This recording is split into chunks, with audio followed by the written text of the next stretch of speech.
Almost there. There we are. Okay. So again, welcome everyone. We're so glad that you're able to join us. What we're going to be giving for you today is a League of Women Voters presentation called Voter Empowerment 2024.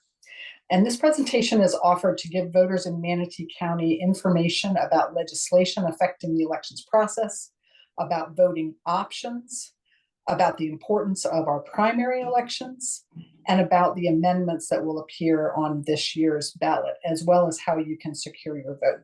We hope it will be useful to you in feeling educated and confident about exercising your right to vote. Probably most of you don't need this, but for any of you who are joining us, and you're certainly welcome, if you're not familiar with the League of Women Voters, we are a nonpartisan but political organization established in 1920. We do include a good number of men. I was so happy at the recent national convention to see such a great entourage of gentlemen in our Florida delegation. And our purpose is to educate and advocate for voters. What we're going to cover this evening is, as I said, legislative updates, the importance of the primary. We're going to make sure you're aware of the deadlines for registration and voting and vote by mail requests as we go through. We're going to talk about the ways that you can vote in Florida, how to protect your vote, and we'll give a brief look at what will be coming up in the general election. So for legislative updates. So there has been a lot of legislation across the past 3 to 4 years with regard to elections. The first major piece of election legislation that we've been focused on as the League of Women Voters in Florida is Senate Bill 90, which was passed in 2021. And it essentially revised the election code in the view of the legislators to improve election security, transparency, and administration. But it added a bunch of requirements with regard to if someone takes civil action regarding the validity of a provision of the election code. It added a prohibition against government entities using private funds for election-related expenses. It added requirements for periodic risk assessments of online voter registration systems. And it requires that the Motor Vehicle Administration work with the Department of State to identify changes in voters' address and to use that to update rolls. The second piece of legislation that really added a lot of new details and requirements with regard to elections was Senate Bill 524 in 2022. It gave more revisions to the election code, but I will call out a couple of specific things. It created the Office of Election Crimes and Security to investigate election law violations or election irregularities. It addressed the governor's authority to appoint special officers to investigate alleged violations of election laws. And it required the Department of State to annually report on each received allegation of an election law violation or election irregularity. And then also of note, it pains my heart, it prohibited the use of ranked choice voting in the state. The last piece of legislation was passed in 2023, Senate Bill 7050. It is also titled Elections. The legislators described it as increasing security of vote by mail ballots, noted changes to enhance the accuracy of Florida's voter rolls, and they said they were seeking to improve access to reports and data to boost voter confidence. Some of these things we're going to talk about because it's very focused on vote by mail, but it revised requirements for picking up vote by mail ballots in person, and it added the provision that if you put 2 or more vote by mail ballots into the same envelope and it was returned that way, that neither or any of the votes would be counted. So the League of Women Voters obviously is very interested in getting relief for voters and for the League for all of these pieces of legislation, and specifically challenged portions of Senate Bill 90 and Senate Bill 7050. We've gotten some small wins with regard to some of the provisions in these three pieces of legislation, but we still have a majority of our litigation is still pending. So how did those things affect vote by mail? So you can see it laid out here. The one thing that is really causing us so much concern this year is that it essentially sunsetted all existing voter requests to vote by mail. So on December 31st, 2022, any voter who had an active request to receive their ballot by mail, that request was terminated, and you are now required every 2 years within that cycle to re-request your vote by mail ballot. What that means here in Manatee County is that in 2020, there were more than 128,000 people who were voters, our neighbors in this county, who had an active vote by mail request in the system. Currently, that number is only 50,000, and that is largely because most of them have no idea that their request expired and that they have to submit a new request. In addition, vote by mail requests have to have the additional identification pieces, and so you can see those listed here. It also, these various pieces of legislation reduce the time to request vote by mail be mailed, and also you cannot pick up vote by mail from the supervised elections during early voting or on election day without providing affidavit.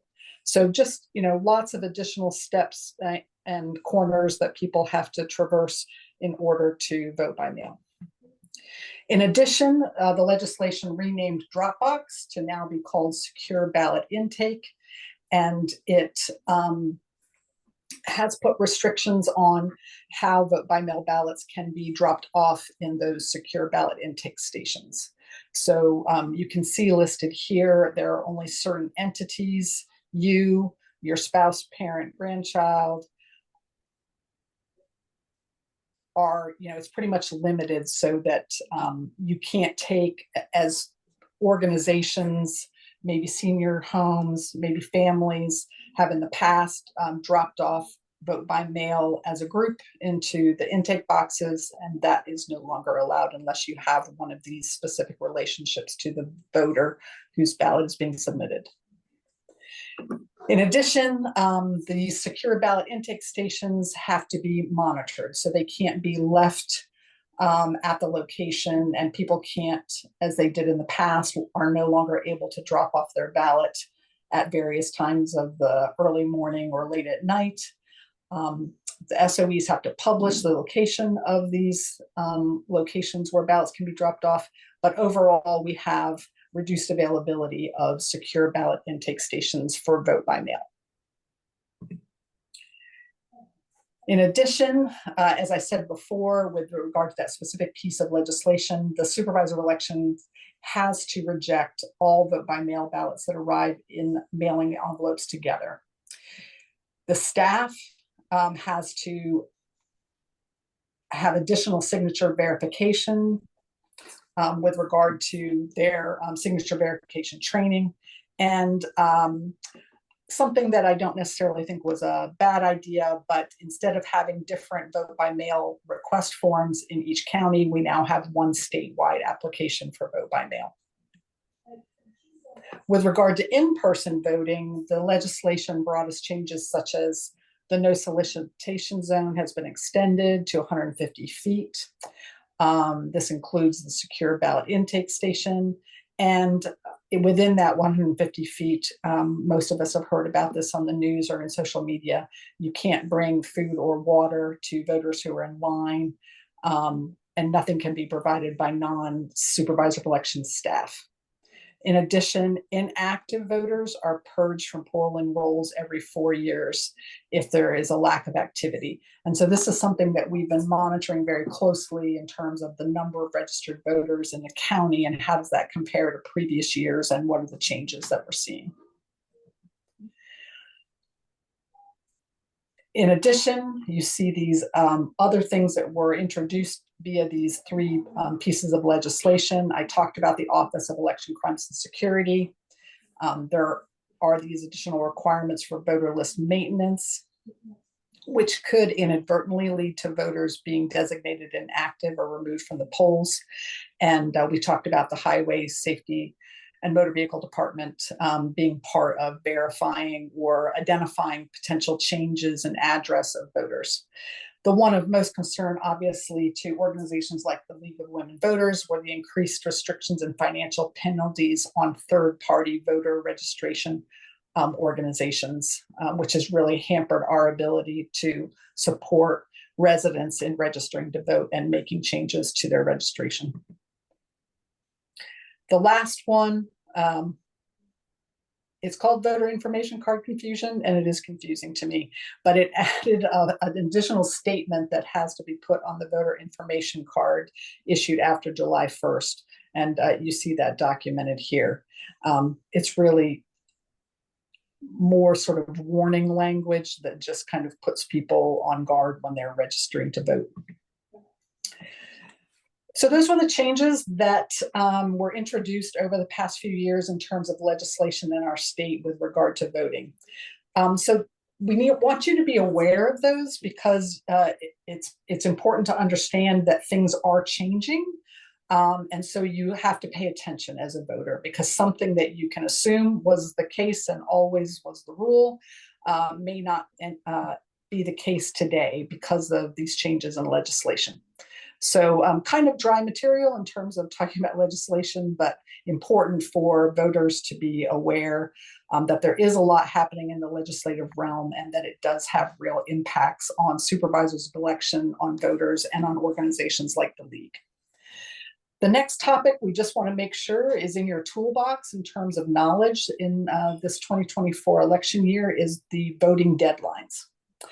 So the key ones that remain in this year are the election days themselves, the primary on August 20th and the general on the 5th of November.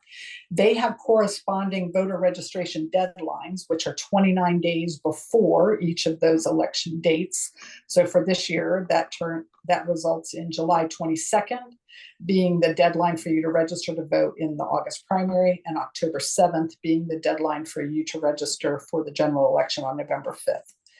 In addition, if you want to request a vote by mail ballot, there is a 12-day deadline for you to make that request. So that translates into August 8th and August 22nd, although I would advise that 12 days is not going to be enough time for you to get that vote by mail ballot mailed to you for you to complete it and then realistically get it back into the supervisor of elections office unless you drop it off at an early voting location, but still a kind of a scarily tight timeline. So if you do want to vote by mail, please do it much, much, much, much earlier than 12 days before the election.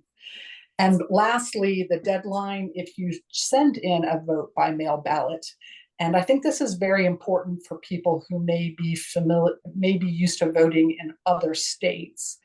The deadline for getting your vote by mail ballot into the supervisor of elections office is 7 p.m. on that election day, whether it's the primary or election. It's not the postmark date, it's not anything else. And so you have the unknown of how long will it take the Postal Service to get your vote by mail ballot into the supervisor of elections, because in Florida, that ballot has to be in the supervisor of elections office by 7 p.m. on the election day. We're going to take some time to specifically talk about primary elections because in Manatee County and in almost every county in Florida, we have a very, very, very low participation rate in primary elections, yet very important things get decided and determined in primary elections. So one of the things that we really want voters to understand is the importance of primary elections. So I'm going to start with just talking about voting in Florida primaries writ large. It is a closed primary state. Partisan primary races You have to be registered in that party in order to vote in that primary race. When it comes to issues and nonpartisan races, all registered voters can vote, but there are special rules for school board and municipal elections, and you can see them noted here. The candidates don't have a party in these elections. They all run in the primary on the same ballot. And if, in most instances, the primary election is final. If no candidate, however, receives greater than 50%, then they end up in a runoff election with the top two candidates for the general election. But in many cases, the choices and selections that are made in the primary end up being final for these bodies. Specific to Manatee County, as I said, we have a very low turnout rate in general for primary election days. In fact, historically, in the last two elections, it's been 28% and 31%. So you can see it ends up being a very small number of voters. You take all the residents, narrow that down to those that are registered, narrow that down to those that are registered in that party, and then you get a percentage below 32% actually voting. And having said that, in 2022, for example, there were two Board of County Commissioner races, District 4 and at-large District 6, that were decided in those primaries that had very few voters. Again, a very small number. In this case, it was county Republicans, due to write-in candidates closing the primary race. So anyone in the county who was registered as Democrat or no party affiliation were not able to have any voice in that particular selection in 2022. In terms of this year, with regard to the primary, we again have a school board race where not party affiliated candidates are on the ballot. That means that all Manatee County voters, in this case, districts 1 and 3 are on the ballot this year, can cast their vote for their preferred school board member, but only in the primary. So if a voter chooses not to vote in the primary and only a vote in the general election in November, they will have had no say in those districts in who their school board representative is. In another race this year, all voters can vote for the property appraiser in the primary. There are 2 Republican candidates and no write-in. So results from this race are final. Actually, I think I said that wrong. But anyways, there are 2 Republican candidates. And so that race will be decided in the August primary. And lastly, a race that for obvious reasons, the league is very interested in is the primary, which will be the final election for the supervisor of elections, because it's only open to Republican voters due to there being a write-in candidate submission that closes that race so that only Republican voters will get to make a selection between the 2 candidates in the August primary. There has been quite a bit of discussion in social media and maybe amongst you and your friends because of the import of the races that are on the primary ballot, or in general for other reasons, on the options that you have to change your party affiliation. So what we would want you to know is that again, emphasizing the point that there are closed primaries, so you have to make an educated decision as a voter whether the key decisions in the county that need to be made, whether you're in a position based on your registration to affect that decision. But so I would say this isn't something that you could say by rule. You would want to have a conversation about whether or not it made sense to change your party affiliation. But depending on what is on the ballot in that particular election, it may be something that some voters would want to have the option to do. So you can change your party affiliation in order to vote in a key race that matters to you or for a candidate that matters to you. But for example, this year, you have to do that by July 22nd, which is 11 days from now, if you want to vote in a particular party on a particular ballot on August 20th. Having said that, changing your party affiliation is not very difficult to do. You can do it by mail, you can physically go to the supervisor of elections, or you can do it online. And we've provided the website here on the slide, and it's on our league webpage, and it's on Vote Manatee. You can change your party affiliation online quite easily. And we have heard from the supervisor of elections that it only takes 1 or 2 days to take effect. Having said that, you can immediately change it back using the exact same process. If you change your party affiliation, you will get the ballot for voters in that party for that election.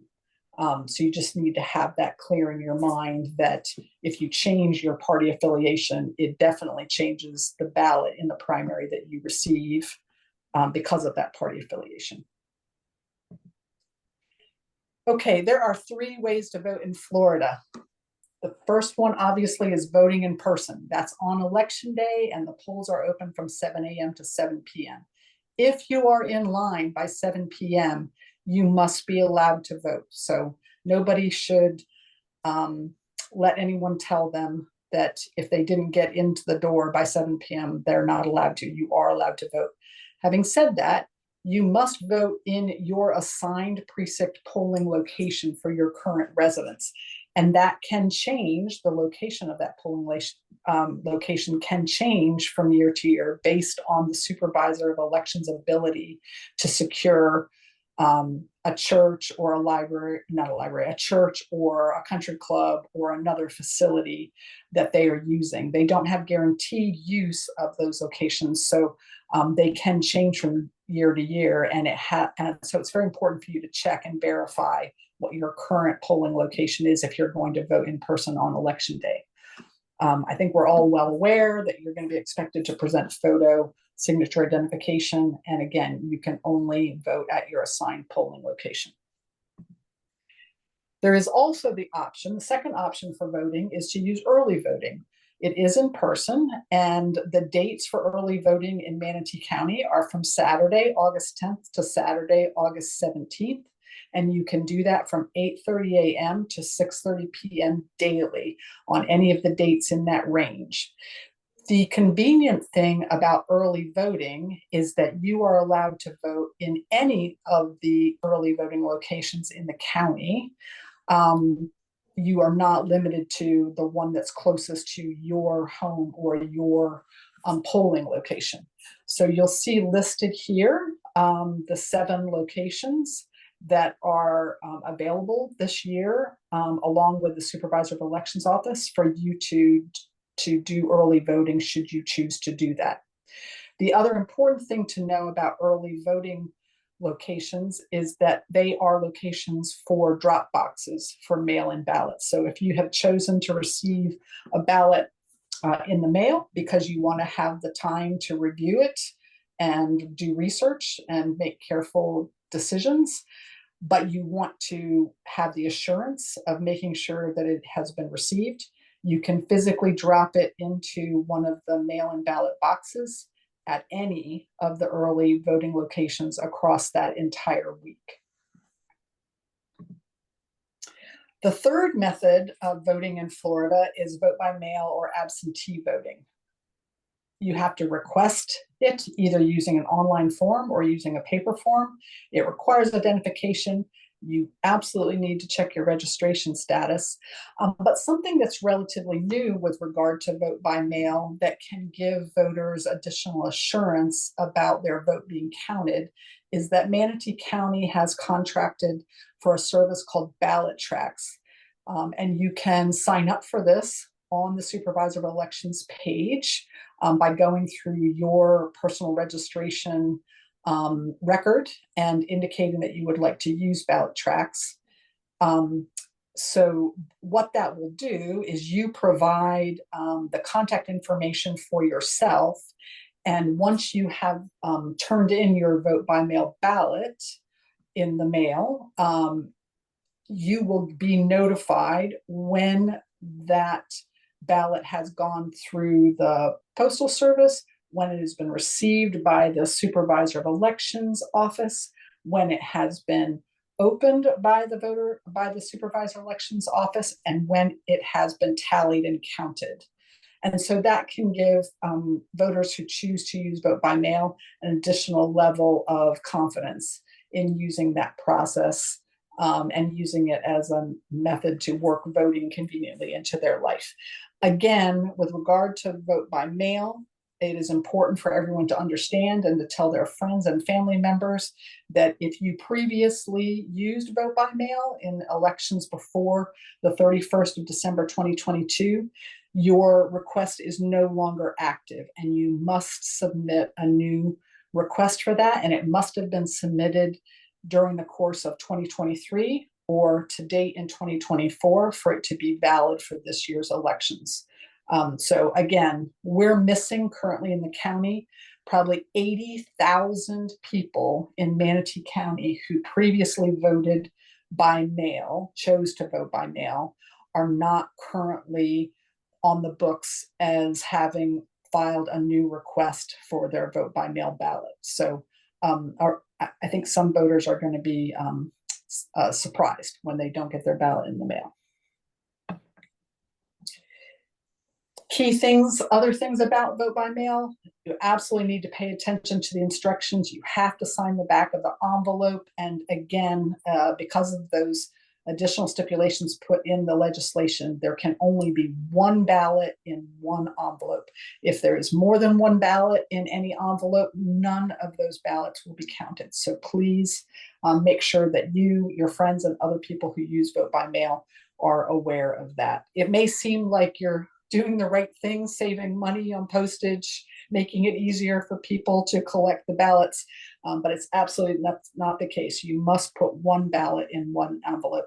And as I said before, vote by mail ballots have to be physically received in the supervisor of elections office by 7 p.m. on election day. So calculate and plan accordingly if you're using vote by mail and or use the early voting locations to drop those off.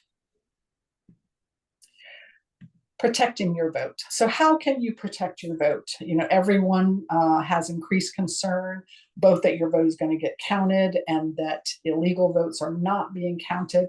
So I think we are all having increased attention to how we can protect our vote. The first thing to do is check your registration status for about 7 reasons already that I've covered in this presentation.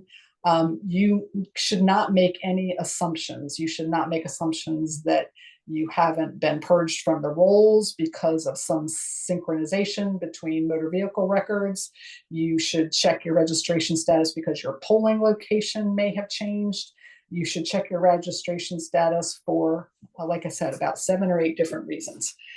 The other thing that can be very helpful is obviously to vote as early as you can by mail or in person, because that spreads the time out that the supervisor of elections office is able to collect and then be prepared to process those ballots. We do absolutely recommend using ballot tracks if you're going to be a vote by mail user, just because it gives you that additional information and because our supervisor of elections has invested in it to give you that additional confidence. And you should always consider calling the supervisor of elections if something seems wrong to you or if you have an uncertainty. Do not leave the polls without voting. If you are challenged with regard to your right to vote at your polling location, at a minimum, you should be able to request and submit a provisional ballot. But nobody should ever be, who believes that they are legitimately voting, should be turned away without voting. At least get a provisional ballot. And then we have a league hotline that you can use if you have any problems or questions, and you see it listed there. If we have time, we'll see how we do with questions.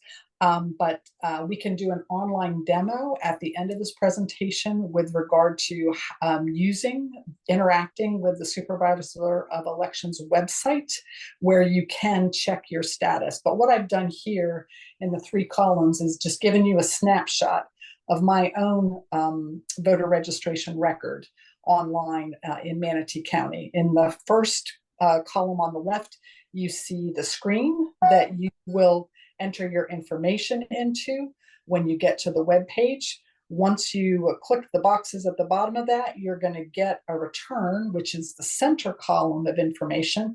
And it gives you all kinds of great information that is just good to confirm in terms of your status, if you are registered, your party affiliation, your precinct, when you registered, and it confirms for you what Supervisor of Elections has documented as your residence and mailing address. Mailing address, very important if you are a vote by mail person, because that's where your ballot's going to go. So good to check it. As you go further down that screen covering your record, it will also give you the information that's in the third column on my slide here. It tells you when you requested, in my case, vote by mail, and it tells you where that ballot is going to be mailed to. It also confirms for you the dates of the elections that you can vote in, and it gives you a picture of and gives you the address of your polling location for election day, day of voting, which, as I talked about earlier, can change from election cycle to election cycle, depending on the Supervisor of Elections' ability to have an agreement with those locations to use their facilities. So if we have time at the end, I'll we'll show you that live on the screen so that you know, because we absolutely encourage every voter to not make any assumptions and to check your voting record. So the other thing that obviously we would encourage is that you have accurate information. Sources that we would provide to you with regard to voting in Manatee County, obviously the Manatee Supervisor of Elections website, which is votemanatee.com, or calling their number.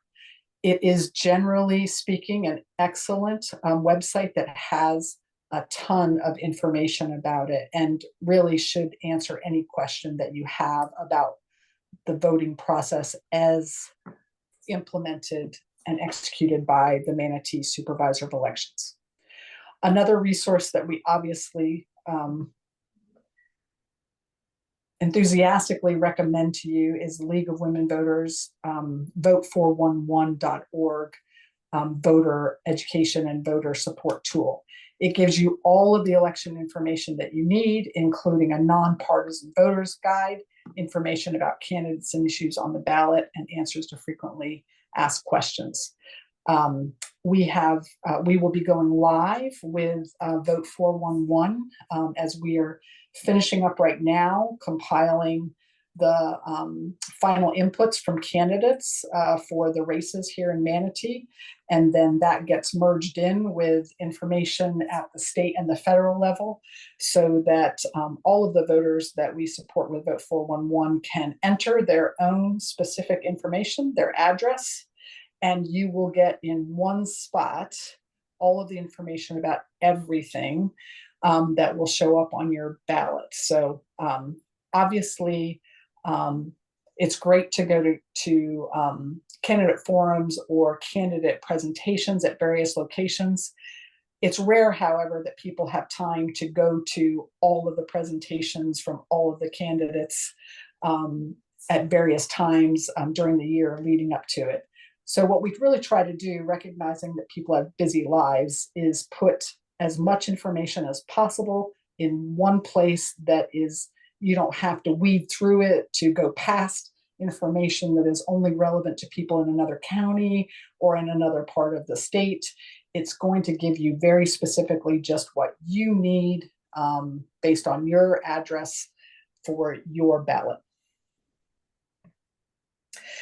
So, so far we've really emphasized and we are trying to give you a very timely presentation with the primary elections being just over 5 to 6 weeks away.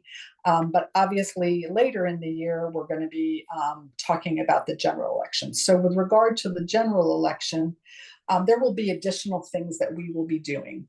We will have a new voter's guide. We've just done a printed voter's guide for the primary. We'll have a new voter's guide later in the year for the general election. In addition, we'll have additional candidate forums that are relevant and timely as we get closer to the general election. And in addition, the League provides timely speakers bureau presentations, including information about county referenda and state amendments. On the right, you can see a table that outlines the constitutional amendments that are going to be on the 2024 ballot this year. And you can see them listed by title. They will not be on the primary ballot, so it's not, it wasn't our first slide in this presentation, but obviously as we get past the primary and are working to support voters who will be thinking about their choices for the general elections, we'll want every voter to understand very clearly what the details are of these 6 constitutional amendments so that they can make an informed decision on their ballot. What else can you do? We would encourage highly all of you to help your friends, family, and community to find accurate and up-to-date voting information. People are either swamped with information or they don't have enough time to digest information. So, really collaborating and supporting one another and finding accurate and up-to-date voting information is important. Being very mindful not to spread dis or misinformation, not helpful to the overall voting process and the election process. And then we would also, of course, ask you to support the production of our League Voters Guide, which many of our League members are doing, and setting up of candidate forums, 2 of which are now scheduled and coming up soon because they are specific to the August 20 primary. And then obviously we always encourage people to contact your local league and get involved, or maybe find a new way to get involved that is different than what you have been doing with the league previously. That is the presentation. We are now going to turn it, we're now going to turn to Colleen. Actually, I think in addition, I just want to add that this presentation is obviously intended to provide voter education. It's offered as part of the League Speakers Bureau. These kinds of presentations can be delivered to clubs, groups, facilities, or any group of county voters. So please consider becoming a speaker for the Speakers Bureau and or help us identify effective opportunities to educate voters in the county by giving them this kind of voter education and support. With that, I'm going to turn the screen share off. We'll go back to group view and we'll see where, I need to press the Zoom box, and we'll see what we've got from Colleen in terms of questions in the chat. I need to stop. Lots of questions, lots and lots of questions, many from the beginning. But let me start with one because I think it's timely, Terry. How many days before the election dates are vote by mail ballots sent? And did that change under the new legislation? How many days before? So we asked, Alice and I had an email exchange with Sharon and the supervisor of elections office about this. In our case, we were concerned about making sure that our voters guide and information for voters got out before people received their vote by mail so that they had the benefit of it. And the answer that we got, as I remember it, was about a month, wasn't it, Alice? A month before the election, they get sent out. It seemed to me it was about. Yes, it was a month before. All right, so we have a question from someone who's asking if there's already a problem because online for the past week, and I'm assuming, so Eileen, if you want to unmute, it says online there's an indication that the ballot has been mailed, but it hasn't been received. So if someone has not received a ballot. There's a sample ballot online too, like when Terry brought it up, she could actually, the sample ballots are online, so you can see your ballot. Right. Yes. My question is, I did re-register several months ago. In fact, it was in February, to vote by mail. And if I go online with my personal information, it shows that the ballot has been mailed. And I say a week, I don't want my feet held to the fire on that. It could have been last Friday or it could have been on Monday. But my question is, I have not received the ballot. It shows the ballot has been mailed. And you've answered what I do if there's a problem. I make a phone call. But I'm asking y'all, what is the process then if you don't get the ballot? You know, how do you vote? Yeah. Well, so first of all, I'm glad that you've raised the question, because if the system is already telling you that your ballot has been mailed to you, that is at least a few days earlier than we were told they were going to be mailed. Having said that, we all know that the Postal Service is not moving quite as fast as it used to, so it could be that it is still on. Right. So I would give it another week or so. At that point, recommendation would be to call the supervisor of elections office for sure. If and I will be honest with you, I don't know what exactly they will say to you if you say that your ballot has not been received. I don't know what advice they will give you, but I do know that you still have the option to go on the day at election day, and you should still be able to vote, because you do have an option to turn in your vote by mail ballot and instead use a on the day ballot. So I thinking that is a possibility, but she can also do early voting. So what they'll do is they'll just, they'll mark that if your vote by mail comes in, it's invalid. Got it. Maybe they'll arrest you. I don't know, but Alice. Thank you. but you can go in and vote with it and without it, or you can go in and vote, early voting, regular voting, or you can go and turn it in at the polling place. Okay, thank you.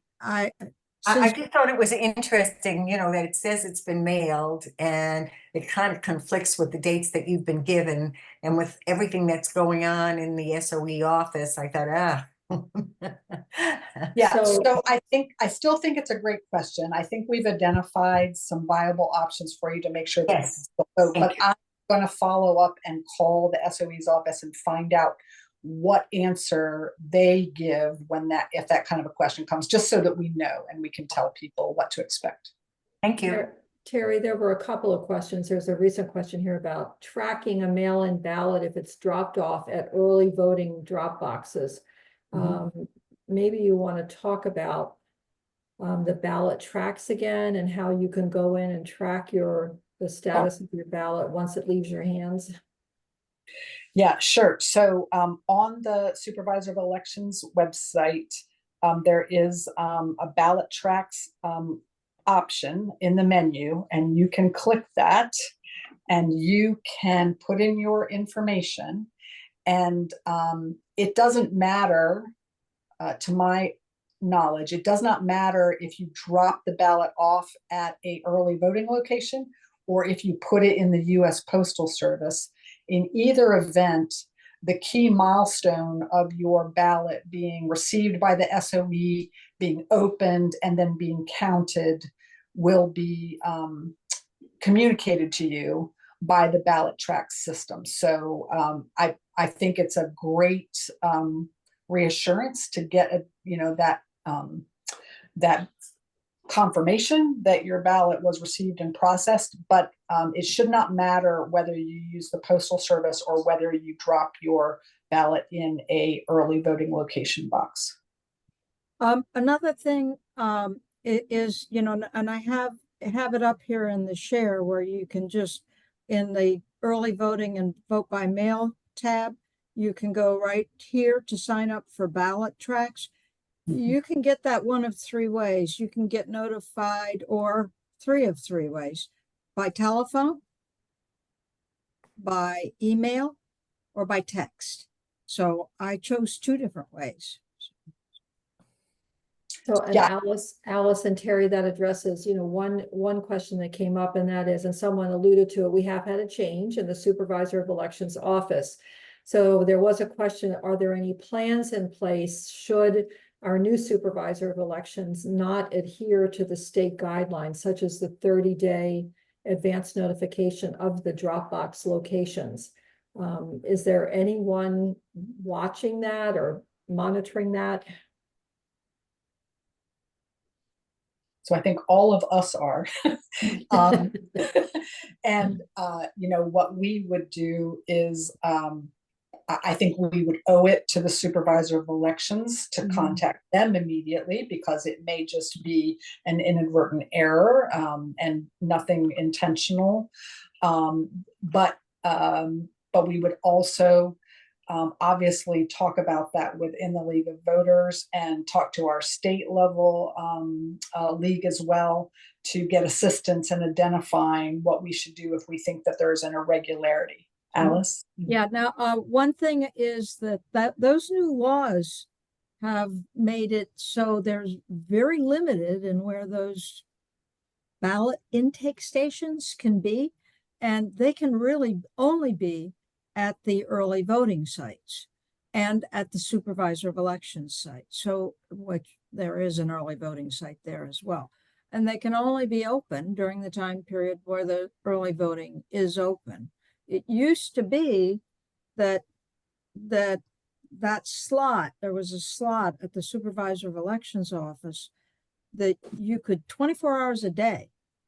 As soon as those were mailed, you could put it in, and we estimated that cut the amount of time that you could put your vote by mail in by 750 hours less. So, and Colleen, I would add that beyond the technicalities of the vote by mail drop off boxes, in general, we're not the only county where there have been changes in the supervisor election, and the laws changes are statewide. So I can assure you that there is an entire coalition of organizations, the League of Women Voters being one of them, that has their antenna up everywhere. And but everyone who's on this call should count themselves as one of the people that, if they see anything unusual or irregular, should absolutely ask the question and raise the issue.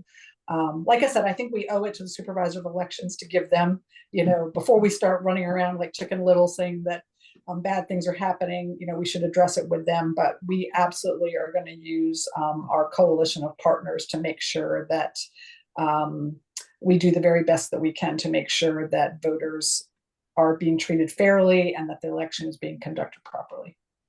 So Terry, in addition to the other questions about vote by mail, another one is, in prior years, we were able to check on the back of the envelope to renew vote by mail. Can we still do that with the new legislation? I don't know the answer to that, but I'm gonna assume no. It is a no. It's a no. It is a no. Got it.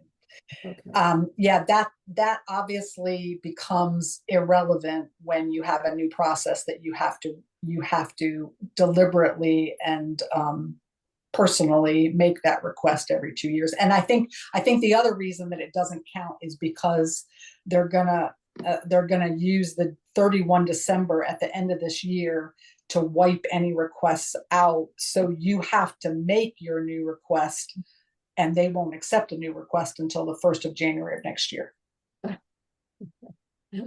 So just going back for a moment to the upcoming primary, and the possibility of changing party affiliation.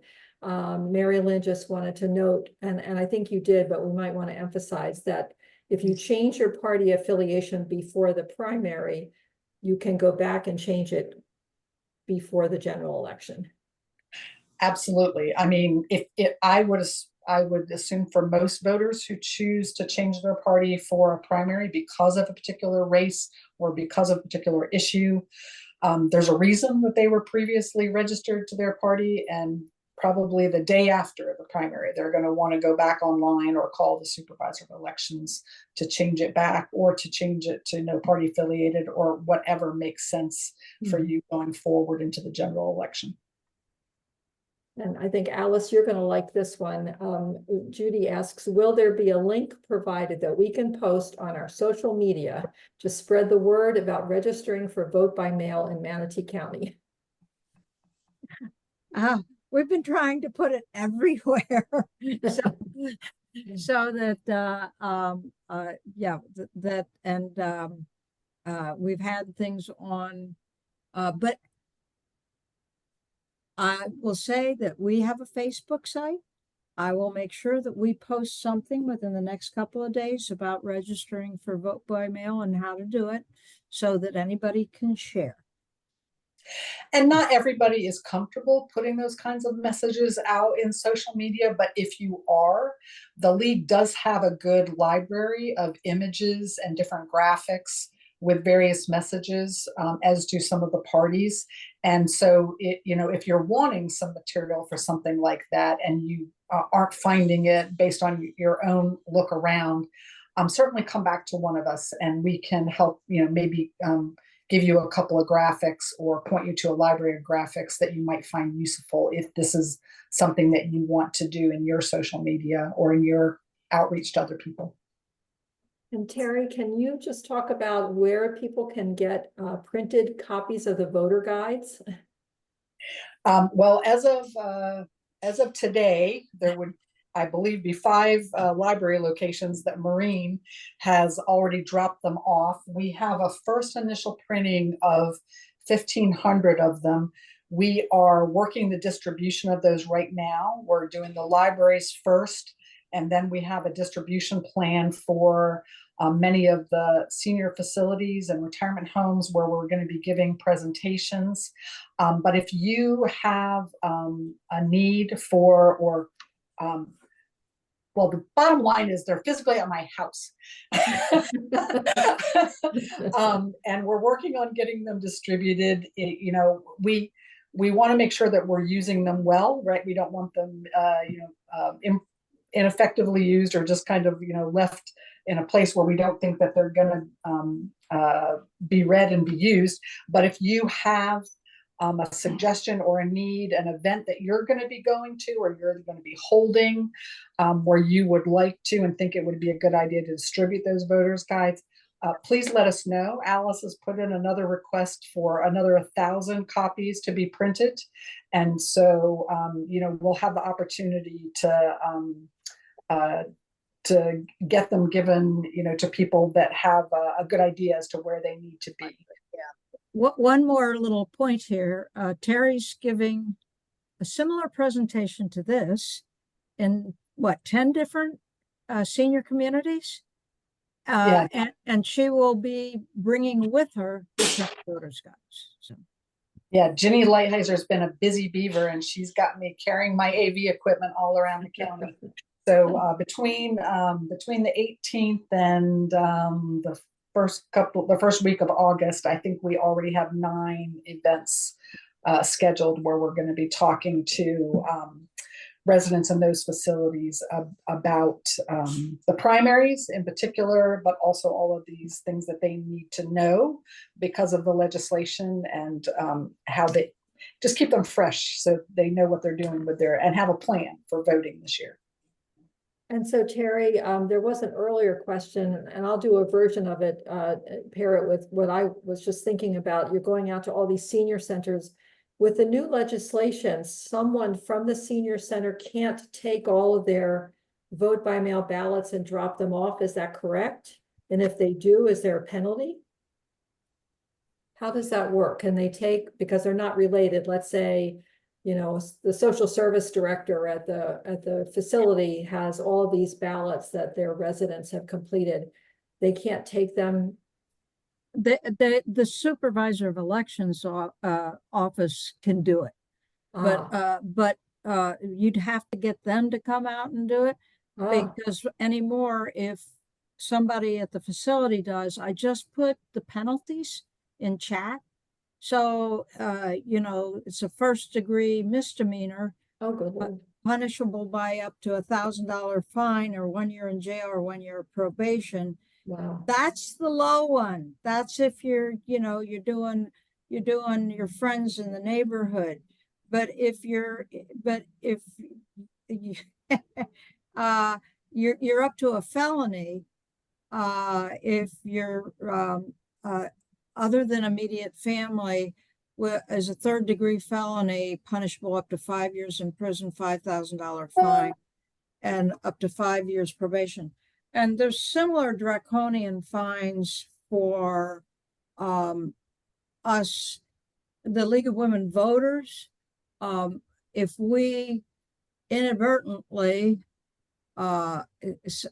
somehow have somebody that is collecting petitions that had a financial fraud in the past, we get a $50,000 fine. I will tell you that will bankrupt us. So that's why now we assist. We don't actually voter register. And why the league at the Florida level is continuing to seek relief from that legislation, but they haven't achieved it yet. But I do think, Colleen, that an action that I could and should take is to ask the supervisor of elections whether there are facilities that they have made an arrangement with to go collect ballots. And then we'll know, right? It's either zero or they have, some list of facilities or locations where they have agreed to go pick up ballots. It might be zero, but it's worth asking. Okay. And there was another question about when do we estimate that vote411.org will be available for viewing? Yep. So we have, I'm pretty sure, Anne or Alice will correct me, we have all of our information in the system that we expect that we're going to get. I don't know, somebody could come back in, but they're way past their deadline of what we're going to get from the local candidates. At the state and federal level, they have given some of the candidates in some of the races, I think maybe 2 more days to get their information. But the bottom line is that the entirety of Vote 411 nationwide is going to go live next week. Okay. I think Alice has indicated that we have reached our time. I want to give her a chance to finish up. Really great questions. Hopefully we answered all of them. Well, the other thing that we want to do in closing is just draw people's attention to the fact that we do now have 2 scheduled candidate forums that the League of Women Voters Manatee County will be running. The first one is on the 16th of July. And then there is another one that has just been scheduled. The final details are being organized, but it should be on the 31st. Mary, you have your hand up. Yes. She's on mute, but Mary wanted to know about ballot tracks. There you go. What I didn't have to register for anything before. I just could go in and check my vote by mail ballot. So you have to pre-register before you send in your vote by mail ballot? No. This is just, you can still check your ballot the way you did in the past. That's still there. This is a new service where you can go in and get notified instead of you going in to notify. If I sign up for ballot tracks, once I sign up and I give it my email or my phone number or Got it. I got that part. Yeah. Then they are going to tell me when they mailed my ballot. They're going to tell me when they received my ballot, and they're going to tell me when they counted my ballot. That's not my question. My question is, do you have to register before you put in your vote by mail ballot? Or can you put it in and then register for ballot tracks?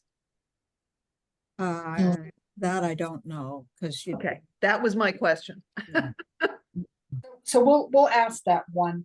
I think it would ideally be the case that you register for ballot tracks at the same time that you're mailing in your ballot, because once they start scanning it, that's how they give you the updates, is because it's getting like FedEx scanned as it goes past. The issue really kind of is, okay, they've already mailed, right? Yeah. So you've missed that one, but I'm assuming that once you give them the information, it's active then, but I don't know how it works.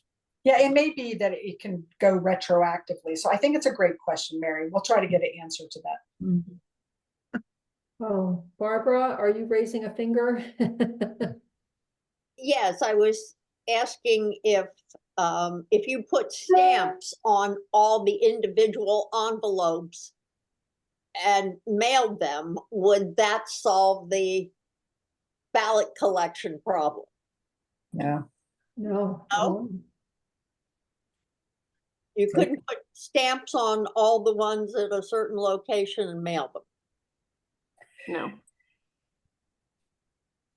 They're really cracking down. Individual people must mail and or submit or Well, deposit their ballots. You Yeah. get 2 per election, which is kind of ridiculous. All right.